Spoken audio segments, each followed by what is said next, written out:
As a maternity care provider, you hold and care for others every day. Who holds you? Welcome to The Resilient Birth Worker. I'm Sarah, naturopathic doctor and lactation consultant. This is the space for midwives, doulas, nurses, and other maternity care providers feeling stuck between offering the care mothers truly need, the demands of our culture, and the restrictions that serve the system instead of the humans within it. Together, we're on a journey to more rest, resilience, and healing. When you feel more resourced, so too are the families you hold. When your energy is restored, so too is the life you desire. Let's root in. Welcome back. There's something I often say to the mothers I meet, and today I want to say it directly to you. Mothering was never meant to be done in isolation, and neither was birth work. For the last several episodes, we've been doing deep internal work together. We've explored what the body carries. We've named the wound of moral injury. We've woven the tools into our daily lives. We've looked at the belief that our worth lives in our output, and we've begun the quiet, radical work of reclaiming rest. All of that matters. It is foundational, but it is incomplete. Because here's a truth that our nervous system already knows, even when our culture tells us otherwise. Human beings do not heal in isolation. We heal in connection. We regulate in relationship. We were designed biologically to be steadied by the steady presence of others. And yet, so many of us practice alone. Maternity care providers exist in a paradox. We are experts in relational care. Connection is what we do. We hold mothers through the most vulnerable moments of their lives. We create safety for others with our presence. And then we go home and we carry it alone. If you work in a hospital, you may be surrounded by people all day and still feel profoundly alone in what you carry, because the stories you hold are confidential, because the culture of clinical distance discourages vulnerability between colleagues, because there isn't time between room 1 and room 2 to process what just happened. You may have colleagues who understand the pace, but you don't necessarily have colleagues who know what you saw today and how it's sitting in your body tonight. If you work in the community, perhaps as a doula, a private practice IBCLC, a holistic practitioner, the isolation looks different, but cuts just as deep. You drive between clients alone. You make business decisions alone. You chart alone. You scroll social media and see peers who seem to have it all figured out, and the comparison amplifies the loneliness. And sometimes the professional landscape feels more competitive than collaborative. The scarcity mindset tells us there aren't enough clients, enough revenue, enough room for everyone to thrive, so we protect rather than connect. And underneath all of it, both for hospital-based and community-based providers, there's the unseen armor.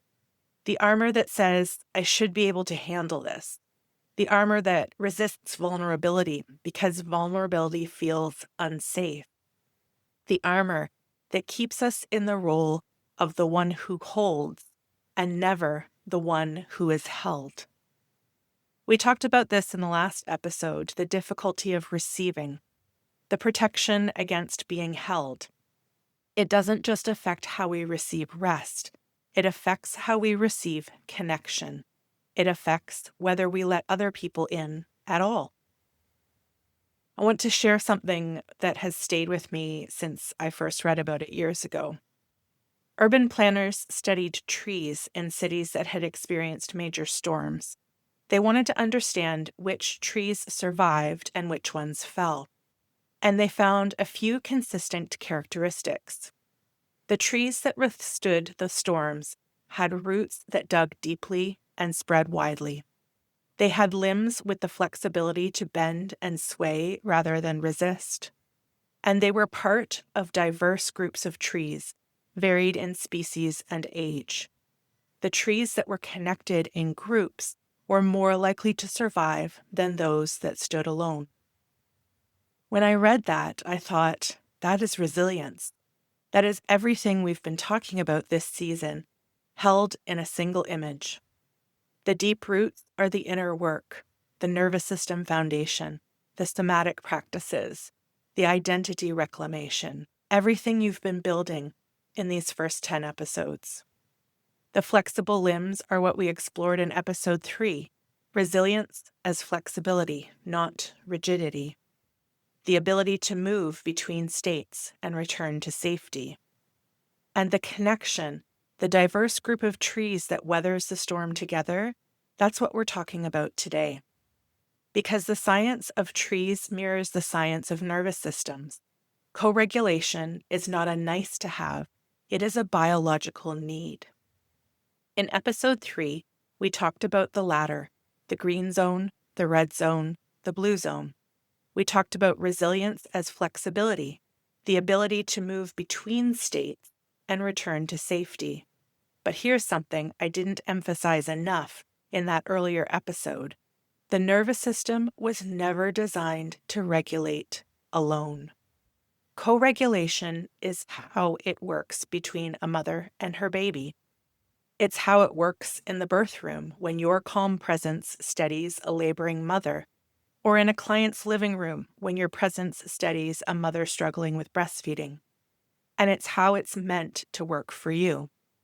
You need people whose steady presence helps your nervous system find its ground, not because you are weak, but because that is how human beings are built, just like the trees that survive the storm, not by standing taller than the others, but by being rooted together. A nervous system that is never held by another steady nervous system cannot sustain resilience on its own, no matter how many breathing exercises it practices, no matter how many sacred pauses it takes, no matter how diligently it uses the screen door practice. The tools from this season are essential. They are yours, but they are not a substitute for connection. They are meant to live alongside it. I know this might be uncomfortable to hear, especially for those of us who have spent years proving we can do it all ourselves. But the discomfort is important because the belief that you should be able to regulate, heal, and sustain yourself entirely alone is the unseen armor talking. If community is so important, and it is, why don't we have it? I want to be honest about this because I don't think it's helpful to say you need community without acknowledging why building it is so difficult for maternity care providers specifically. Confidentiality is real. You hold stories that you cannot share with your partner, your friends, your family. The weight of those stories has to go somewhere, but the ethical constraints of your work mean it can't go to the people closest to you. So you carry it in your body, which is exactly what we talked about in episode 7. Competition is real, especially in private practice. The fear that another provider in your area is your competition rather than your colleague, the scarcity mindset that says there isn't enough to go around, the comparison trap that social media feeds. These are not personal failings. They are a predictable result of trying to build a helping business in a hyper-competitive culture. The unseen armor itself is a barrier. Vulnerability is the price of admission for genuine connection, and the armor was specifically built to protect against any vulnerability. So asking a birth worker to reach out to a peer and say, "I'm struggling," is asking them to do the very thing their survival system has been working to prevent. And then there's the helper's paradox. We are experts at holding space for others. We do it every day. But sitting on the other side, being the one who is held, requires a completely different set of muscles. And for many of us, those muscles are atrophied, not because we don't want connection, but because we don't know how to receive it without trying to take care of the other person at the same time. All of this is real, and I name it because I don't want you to feel like there's something wrong with you for not already having a thriving community of support. The barriers are structural, not personal, but naming them is the first step toward moving through them. When I think about community for maternity care providers, I don't think in terms of finding one perfect mentor or one best friend who understands everything. That's a lot of pressure to put on any single relationship. Instead, I think of in terms of an ecosystem, different relationships serving different functions, a web, not a single thread, a diverse group of trees, not a solitary oak. Professional relationships. These are the colleagues who understand the clinical reality of your work, the ones you can debrief with ethical boundaries, because they've been in the same rooms, faced the same impossible choices. You don't need many of these. Even one or two makes a difference. Personal relationships. These are the people who know you beyond your title, the friend who asks how you are and doesn't accept fine as an answer, the partner or family member who sees you as a whole person, not just a provider. These relationships remind you that you exist outside your work. Clinical support. This is supervision, mentorship, or peer consultation, a space where you can bring the complexity of your cases and your experience and have them held with skill and care. This is not a luxury. For work this heavy, it is a professional necessity. Embodied support. These are the people or practices that help your nervous system co-regulate. It might be a yoga class where you feel seen, a therapist or a body worker, a walk with someone whose presence settles you, even the podcast community forming around this show. These are the spaces where your nervous system gets to be held, not just your mind. Your ecosystem doesn't need to be complete. It just needs to be honest. Most of us, if we're looking clearly, will find that one or two of these domains are nourished and the others are depleted. That's not failure, that's information. And information is where we begin. I want to invite you into a quiet reflection here. You can do this in your mind right now, or you can journal it later. There's no right answer, only honest ones. Think about your life as it is right now and consider these 4 areas of support. Professional. Do you have colleagues who understand the reality of your work? People you can debrief with, commiserate with, celebrate with? Or does your professional world feel isolating? Personal. Do you have people in your life who see you beyond your role as a provider? People who know the person, not just the professional? Or has the work consumed so much that those relationships have thinned? Clinical. Do you have any form of supervision, mentorship, or peer consultation? A space where someone helps you carry the complexity of your work? Or are you processing everything alone?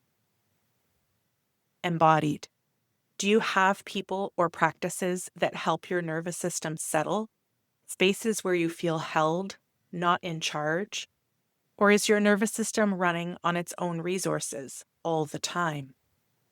Just notice which of these domains feels nourished, which feels depleted.